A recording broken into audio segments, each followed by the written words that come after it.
अल्हम्दुलिल्लाह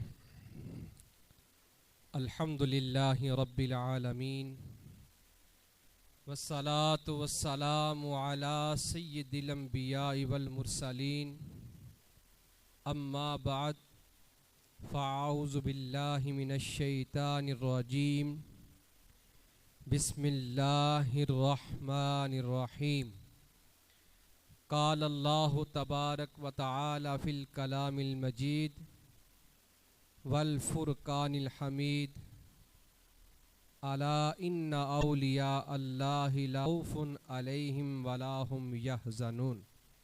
सदक़ल्लाहु मौलानाल अज़ीम व सदक़ रसूलुहुन नबियुल करीम व नहनु अला ज़ालिका लमिनश शाहिदीन व शाकिरीन वल्हम्दुलिल्लाहि रब्बिल आलमीन।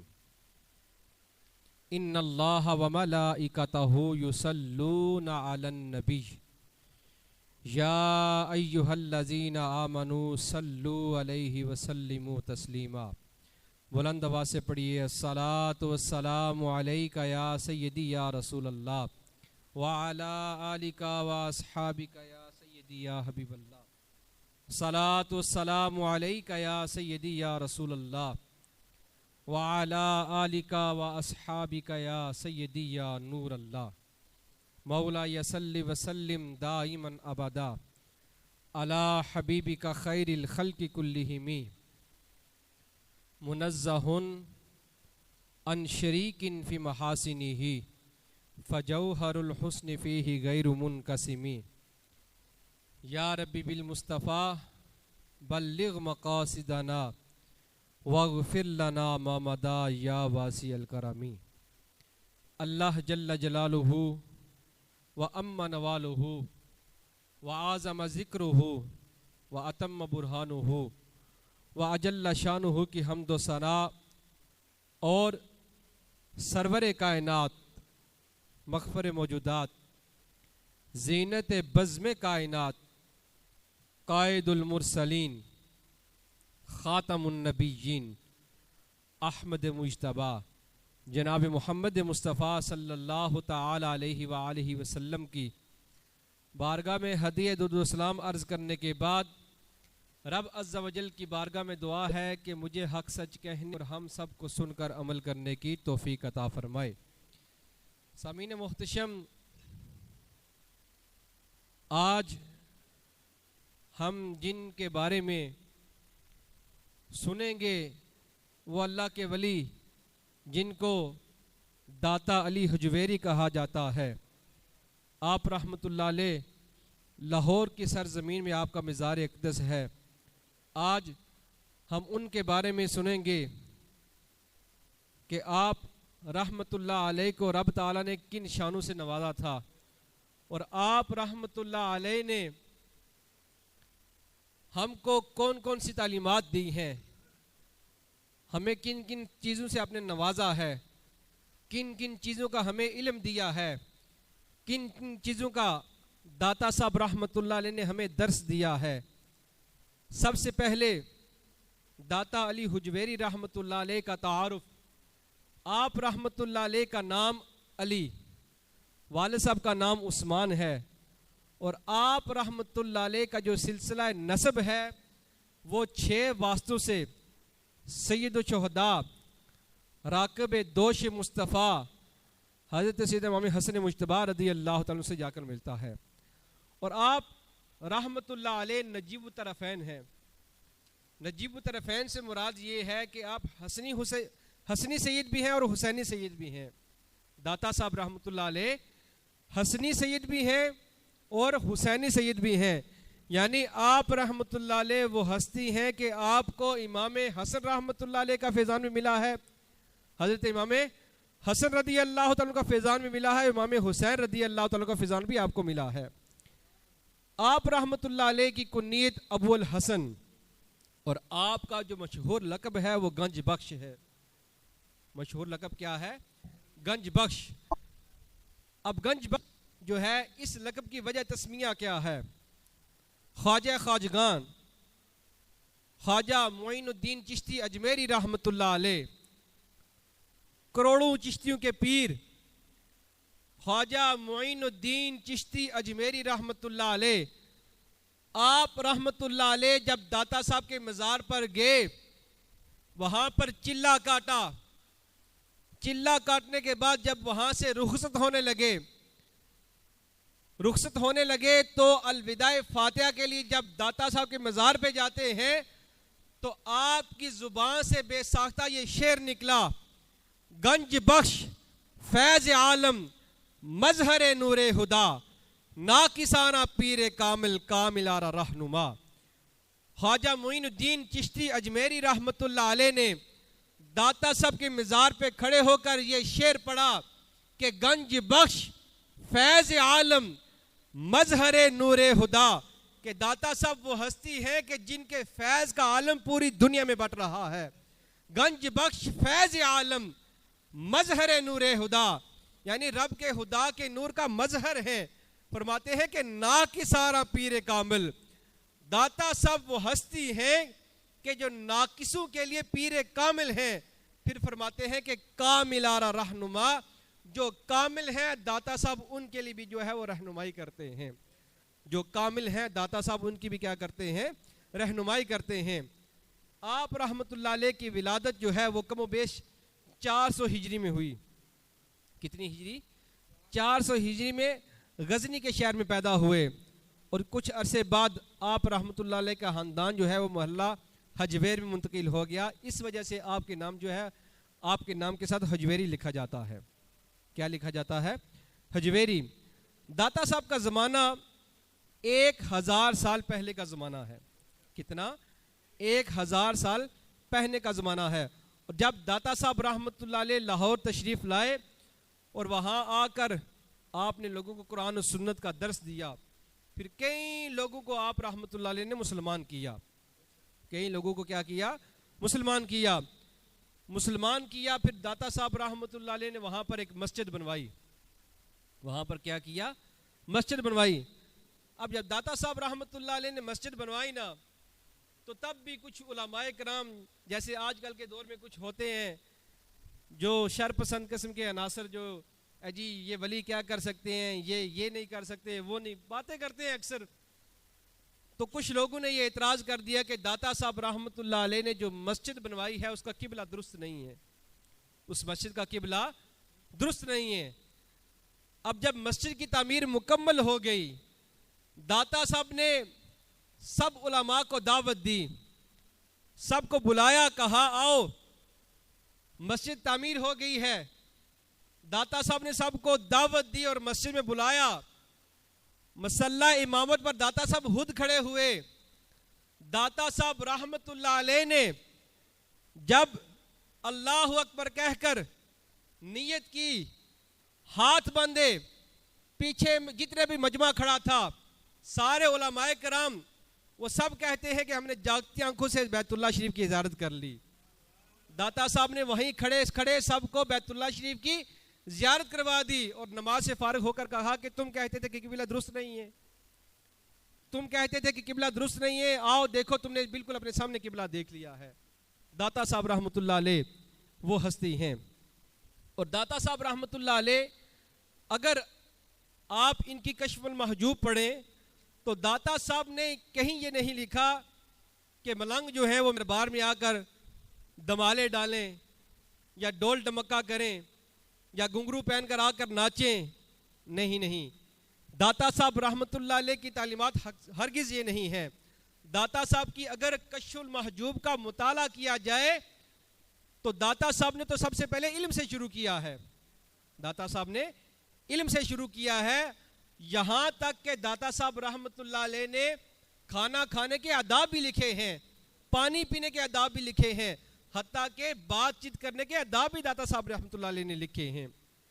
और दाता साहब के मज़ार पर अगर कोई बंदा जाए और वहाँ से बंदा दौड़ता हुआ आए और गले में आकर हाथ डाल दे और कहे कि मुझे 500 रुपये दो, तो ये दाता साहब की तालीमात नहीं है। दाता साहब ने ये कहीं नहीं लिखा कि कोई बंदा आए मज़ार पर, और दाता साहब ने ये भी नहीं लिखा कि मेरे मज़ार को संदल से गुसल दो, यार के गुलाब से गुसल दो। ये तो इन चीज़ों का इजाफा हमने किया है ना। दाता साहब की तालीमात हरगिज़ ही नहीं है। आला हज़रत रहमतुल्लाह अलैह से किसी बंदे ने पूछा ना कि हज़रत हमने बुजुर्गों की बातें सुनी हैं कि उन बुजुर्गों की दुआएं कबूल हुआ करती थी, तो हमारी दुआएं कबूल क्यों नहीं होती, वजह क्या है?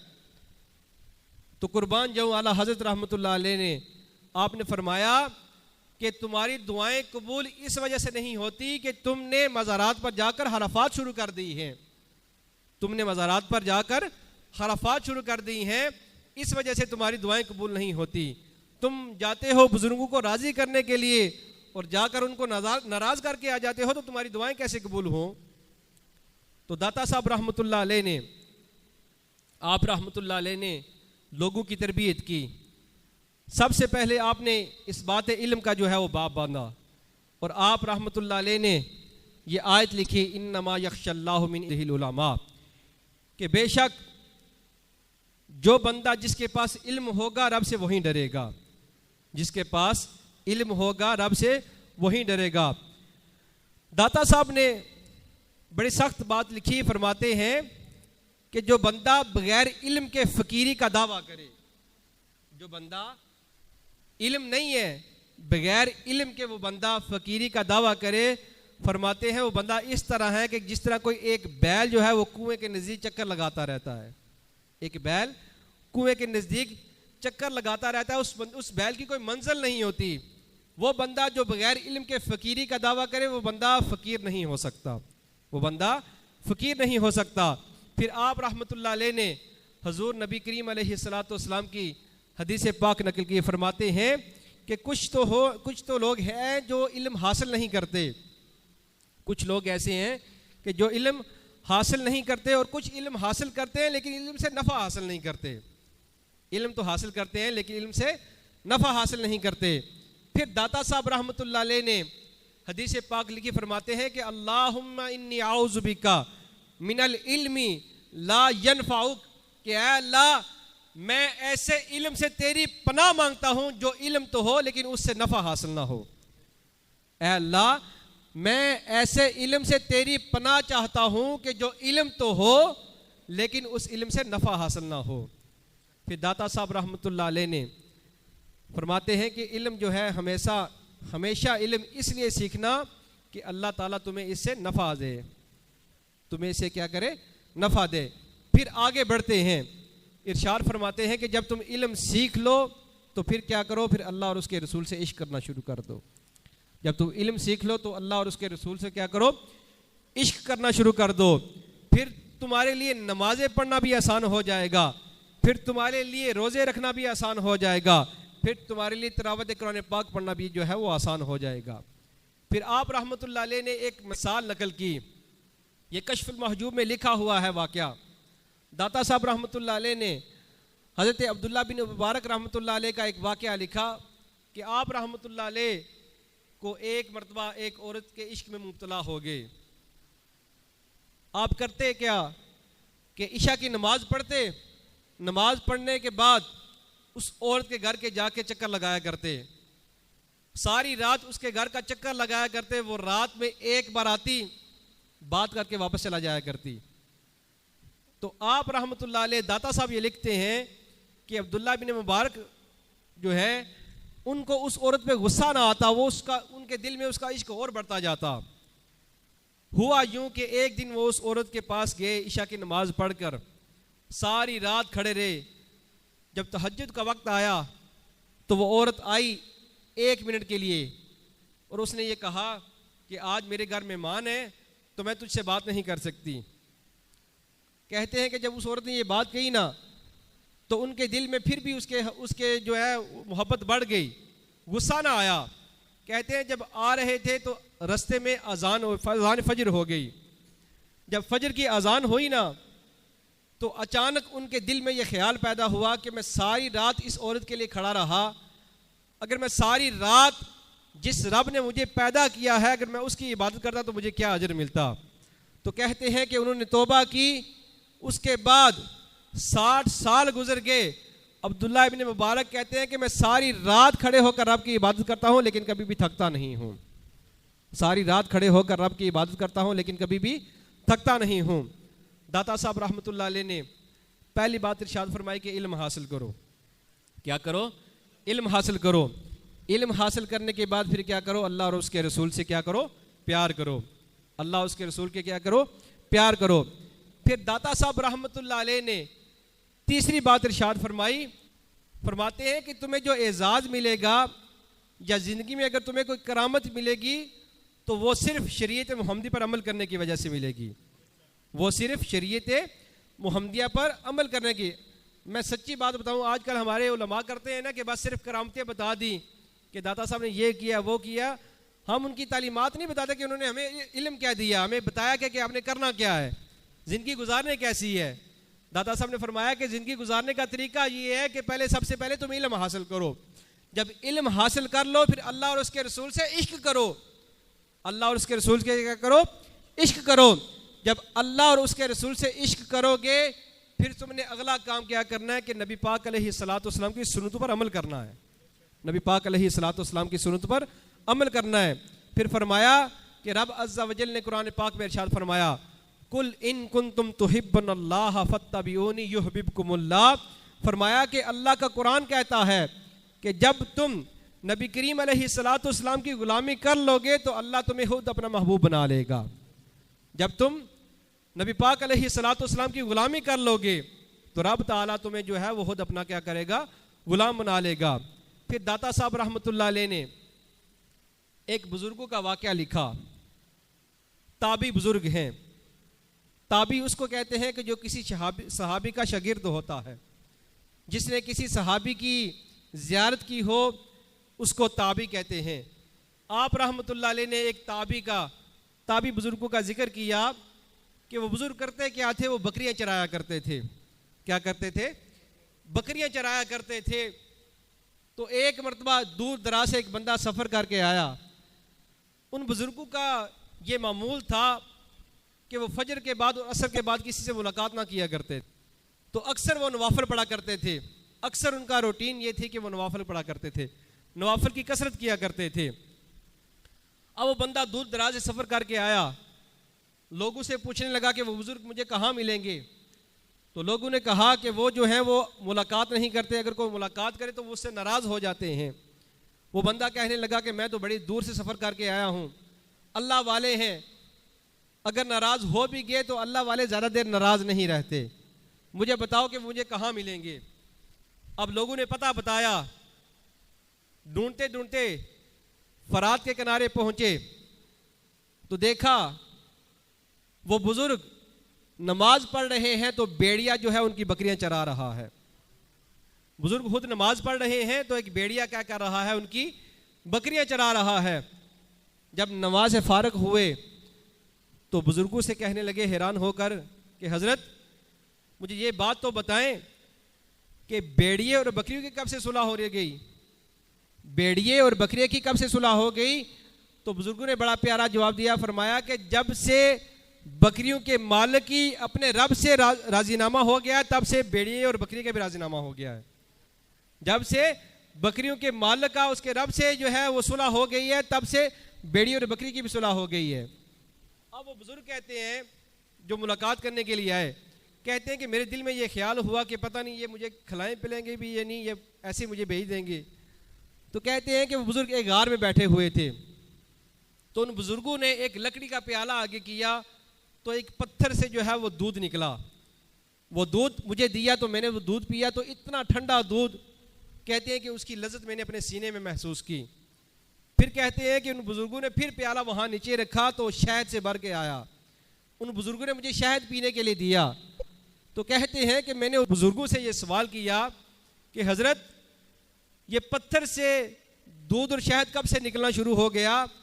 तो आप रहमतुल्लाह अलैह ने जवाब दिया, फरमाया आयत पढ़ी वाइज़िस्तस्का मूसा लिकौमिही, कहते हैं कि मूसा अलैहिस्सलाम की नाफरमान कौम, रब ताला अगर मूसा अलैहिस्सलाम पत्थर मारे, पत्थर पर आसा मारे तो 12 चश्मे जारी कर सकता है। फरमाया मोहम्मद अरबी के गुलामों के लिए दूध और शहद भी निकाल सकता है। अगर रब ताला मूसा अलैहिस्सलाम के आसा मारने पर उनकी नाफरमान कौम के लिए 12 चश्मे जारी कर सकता है तो मोहम्मद अरबी के गुलामों के लिए दूध और शहद भी निकाल सकता है। मोहम्मद अरबी के गुलामों के लिए दूध और शहद भी निकाल सकता है। फिर दाता साहब रहमतुल्लाह अलैह ने कश्फुल महजूब में लिखा। पहली बात फरमाया कि इल्म हासिल करो। क्या करो? इल्म हासिल करो। नंबर 2 इरशाद फरमाया अल्लाह और अल्लाह के रसूल से इश्क करो। अल्लाह और अल्लाह के रसूल से क्या करो? प्यार करो, इश्क करो। फिर इरशाद फरमाया कि रब रसूल नबी पाक अलैहिस्सलातु वस्सलाम की सुन्नत पर अमल करो। नबी पाक अलैहिस्सलातु वस्सलाम की सुन्नत पर अमल करो। फिर आगे इरशाद फरमाया कि फ़क्र जो है, फ़कीरी कहते हैं कि इस चीज़ का नाम नहीं कि बंदा फटे पुराने लिबास पहन ले। आप रहमतुल्लाह अलैह ने सैयदना सिद्दीक़ अकबर रज़ी अल्लाह तआला अन्हु का एक कौल नकल किया। फरमाते हैं कि सैयदना सिद्दीक़ अकबर रज़ी अल्लाह तआला अन्हु अक्सर रब की बारगाह में दुआ किया करते थे कि ऐ अल्लाह मुझे पैसे ज़्यादा अता कर, ऐ अल्लाह मुझे पैसे ज़्यादा अता कर। फिर आगे खुद फरमाते हैं कि मौला पैसे तो ज़्यादा अता कर लेकिन पैसे की मोहब्बत अता ना कर, पैसे की मोहब्बत अता ना कर। फरमाते हैं कि फ़क्र इस चीज़ का नाम नहीं है कि तेरे पास पैसे नहीं हैं, मगर फ़कीरी इस चीज़ का नाम है कि तू दौलत से प्यार ना कर, दौलत से प्यार ना कर। फरमाते हैं कि ख्वाजा कुतुबुद्दीन बख्तियार काकी रहमतुल्लाह अलैह, आप जो है वो एक मरतबा फटा पुराना लिबास पहनकर अपने पीर और मुर्शिद के पास गए ना, तो पीर साहब ने कहा कि ये कौन सा लिबास पहन कर आए हो? पूछा हजरत क्या हुआ? फरमाया कि फ़कीरी ऐसे करो कि लोगों को बादशाहत मालूम हो, फ़कीरी ऐसे करो कि लोगों को बादशाहत मालूम हो। ये नहीं कि फटे पुराने लिबास पहन के तुम आ जाओ कि मैं फ़कीरी कर रहा हूँ। तो दाता साहब रहमतुल्लाह अलैह ने लोगों की तरबियत की, लोगों को दीन का इल्म दिया। आप रहमतुल्लाह अलैह ने लोगों को मुसलमान किया। दाता साहब वो हस्ती हैं, वो हस्ती हैं। आप रहमतुल्लाह अलैह का ज़माना जो है वो 1000 साल पहले का ज़माना है और हुजूर गौसे पाक रहमतुल्लाह अलैह का ज़माना बाद का ज़माना है। हुजूर गौसे पाक रहमतुल्लाह अलैह ने जब दाता साहब रहमतुल्लाह अलैह की किताब कश्फुल महजूब का मुताला किया तो ये हुजूर गौसे पाक जिनकी हम 11वीं शरीफ खाते हैं, आपके ये अल्फाज हैं। हुजूर गौसे पाक रहमतुल्लाह अलैह ने फरमाया कि अगर मैं अली हजवेरी के दौर में होता तो मैं उसके हाथ पर बैत कर लेता। हुजूर गौसे पाक रहमतुल्लाह अलैह जिनका ये फरमान है कि ये मेरा कदम सारे औलिया की गर्दनों पर है, आप ये फरमा रहे हैं कश्फुल महजूब का मुताला करके फरमाया कि अगर मैं अली हजवेरी के दौर में होता तो मैं उसके हाथ पर बैत कर लेता। वो दाता साहब रहमतुल्लाह अलैह। और अल्लामा इकबाल रहमतुल्लाह अलैह, आप जब दाता साहब रहमतुल्लाह अलैह के मज़ार पर गए तो जाकर कहा सय्यदे हजवेर महदूमे उमम, सय्यदे हजवेर महदूमे उमम। आप रहमतुल्लाह अलैह दाता साहब से बड़ा प्यार किया करते थे अल्लामा इकबाल रहमतुल्लाह अलैह, और अल्लामा इकबाल रहमतुल्लाह अलैह से दाता साहब को भी बड़ा इश्क था। ये अल्लामा इकबाल रहमतुल्लाह अलैह के एक खादिम थे, अली बख्श नाम था उनका। उन्होंने ये वाक़या लिखा है, कहते हैं कि अल्लामा इकबाल रहमतुल्लाह अलैह के पास एक बुजुर्ग आए, रात का वक्त है, बारिश, नूरानी चेहरा, इमामा शरीफ पहना हुआ। अल्लामा इकबाल रहमतुल्लाह अलैह के पास आए। अल्लामा इकबाल रहमतुल्लाह अलैह उनको झुककर मिले। इकबाल रहमतुल्लाह अलैह उनको ऊपर बैठाया, खुद नीचे बैठ गए। उन बुजुर्गों ने कहा रात 1 बजे का वक्त है, कहा जाओ जाकर लस्सी के 2 गिलास लेकर आओ। क्या करो? लस्सी के 2 गिलास लेकर आओ। अब अली बख्श कहते हैं कि रात का 1 बजे का टाइम था, मैं वहाँ से निकला। मैंने कहा कि रात का 1 बजे का वक्त है तो अभी लस्सी कहाँ से मिलनी है मुझे? कहते मैं तलाश में निकल पड़ा। थोड़े ही दूर गया तो देखा कि एक नूरानी बुजुर्ग है, नूरानी चेहरा, इमामा शरीफ पहना हुआ, ठेला लगाया हुआ तो लस्सी बना रहे हैं। तो मुझे आवाज़ दी अली बख्श क्या तू लस्सी ढूंढ रहा है? कहते हाँ हजरत लस्सी लेने के लिए आया हूँ। पूछा कितने गिलास चाहिए? हजरत 2 गिलास चाहिए। अब उन बुजुर्गों ने 2 गिलास बना कर दिए, कहा जाओ ये ले जाओ। उन्होंने पूछा कि पैसे कितने? कहा नहीं, मेरा और इकबाल का मामला चलता रहता है, मेरा और इकबाल का मामला चलता रहता है, तुम जाओ लस्सी लेकर जाओ। अब अली बख्श कहते हैं कि मैं जब लस्सी लेकर आया, अल्लामा इकबाल रहमतुल्लाह अलैह ने लस्सी पी, उन बुजुर्गों ने भी लस्सी पी। कहते हैं कि कुछ देर हुई, राज और न्याज की बातें हुई, इकबाल रहमतुल्लाह अलैह उठे, मैं भी साथ चला, उन बुजुर्गों को रुखसत करके आए। तो जब हमने रुखसत किया तो वो बुजुर्ग जो है वो आंखों के सामने वो गायब हो गए। कहते हैं कि मैंने इसरार किया इकबाल रहमतुल्लाह अलैह से पूछा कि मुझे बताएं कि ये बुज़ुर्ग कौन थे और वो बुज़ुर्ग जिन्होंने लस्सी दी थी वो कौन थे, मुझे बताएं। अब दाता साहब रहमतुल्लाह अलैह ने उन्होंने जो है इकबाल रहमतुल्लाह अलैह ने बताया नहीं। अब फिर कहते हैं, अली बख्श कहते हैं कि मैं कुछ दिन बाद ना जब देखा ना इकबाल रहमतुल्लाह अलैह का जो है वो मूड सही है, खुशगवार मूड में है, तो फिर मैंने उनसे कहा, मैंने कहा आज मुझे बताएं कि वो वाक़या क्या हुआ था। तो अल्लामा इकबाल रहमतुल्लाह अलैह ने कहा कि एक शर्त पे बताऊंगा कि मेरी ज़िंदगी में तूने ये वाक़या किसी को बताना नहीं है, जब मैं मर गया तो फिर जिस मर्जी को बता देना। उन्होंने कहा जी ठीक है। बात हो गई। अल्लामा इकबाल रहमतुल्लाह अलैह ने फरमाया कि वो बुज़ुर्ग जो मेरे पास आए थे वो कोई और नहीं था, ख्वाजा मोइनुद्दीन चिश्ती अजमेरी रहमतुल्लाह अलैह थे। ख्वाजा मोइनुद्दीन चिश्ती अजमेरी रहमतुल्लाह अलैह थे। और जो लस्सी के गिलास जिन बुजुर्गों ने दिए थे वो दाता अली हजवेरी रहमतुल्लाह अलैह थे, वो कोई और नहीं था, दाता अली हजवेरी रहमतुल्लाह अलैह थे। इसी वजह से दाता साहब के मज़ार पर अक्सर आप जाया करते थे और वहाँ पर जाके कहा सैयद हजवेर महदूम उमम। दाता साहब रहमतुल्लाह अलैह कोई आम सी हस्ती नहीं है। दाता साहब के मज़ार पर एक बंदा गया, जाके उसने शोर कर दिया, उसने कहा लोगो तुम यहाँ पर इकट्ठे हो, यहाँ जमा हो, दाता साहब का मज़ार तो यहाँ है ही नहीं, वो तो शाही किले में है, तुमने यहाँ रश लगाया हुआ है। अब वो दौर जो है मुहद्दिस आज़म पाकिस्तान मौलाना सरदार अली खान रहमतुल्लाह अलैह का दौर था। आप रहमतुल्लाह अलैह को जब इस बात का इल्म हुआ, आप रहमतुल्लाह अलैह ने कहा जाओ ऐलान कर दो, मजमा लगाओ, हम आके मजमे से खिताब करेंगे। अब मजमा लग गया, ऐलान हो गया कि मजमा लगाया जाए, मुहद्दिस आज़म पाकिस्तान सरदार अली खान रहमतुल्लाह अलैह आप जो है वो मजमे से खिताब करेंगे। मजमा लग गया, मुहद्दिस आज़म पाकिस्तान रहमतुल्लाह अलैह आए, आकर पहले दाता साहब के मज़ार पर हाज़री दी। हाज़री देने के बाद जब मजमे से खिताब किया, खिताब के दौरान आप रहमतुल्लाह अलैह ने फरमाया कि वो बदबख्त कहाँ है जिसने ये दावा किया है कि दाता साहब का मज़ार जहाँ नहीं है, वो मेरे साथ आए, मैं उसको लेकर दाता साहब के मज़ार पर जाऊँगा और मैं दाता साहब को आवाज़ लगाऊंगा। अगर दाता साहब कब्र से बाहर निकल आए तो मैं सच्चा, अगर ना निकले तो वो सच्चा। अगर दाता साहब कब्र से बाहर निकल आए तो मैं सच्चा, अगर ना निकले तो वो सच्चा। अब उस बंदे को जान के लाले पड़ गए, वो मजलिस से निकल गया, गायब हो गया। बाद में उलमाए कराम ने आपसे पूछा कि हजरत आपने तो बड़ी बात कर दी थी, इतना बड़ा दावा कर दिया था, अगर वो बंदा आ जाता तो आप क्या करते? मुहद्दिस आज़म पाकिस्तान रहमतुल्लाह अलैह आपने फरमाया ये जो दावा मैंने किया है मैं अपने पास से नहीं किया। मैं जब दाता साहब के मज़ार पर गया, फातिहा हानी की, हाज़री दी, तो दाता साहब ने मुझे कहा सरदार अली खान आवाज़ लगाना तेरा काम है, बाहर निकलना मेरा काम है। आवाज़ लगाना तेरा काम है, बाहर निकलना मेरा काम है। यह दाता साहब रहमतुल्लाह अलैह, आप बहुत बड़ी हस्ती हैं। आप रहमतुल्लाह अलैह की करामतें तो बेशुमार हैं। आप रहमतुल्लाह अलैह ने लोगों की तरबियत की, लाखों मुसलमानों को कलमा पढ़ाकर, लाखों काफिरों को जो है वो कलमा पढ़ाकर मुसलमान किया। रब अज़्ज़ा वजल की बारगाह में दुआ है कि हमें भी दाता साहब रहमतुल्लाह अलैह के फैज़ान में से हिस्सा अता फरमाएँ और दाता साहब रहमतुल्लाह अलैह की जो तालीमात हैं उन पर अमल करके दूसरों तक पहुँचाने की तौफ़ीक़ अता फरमाएँ। वमा अलैना इल्लल बलाग, सुन्नत अदा फरमा लें।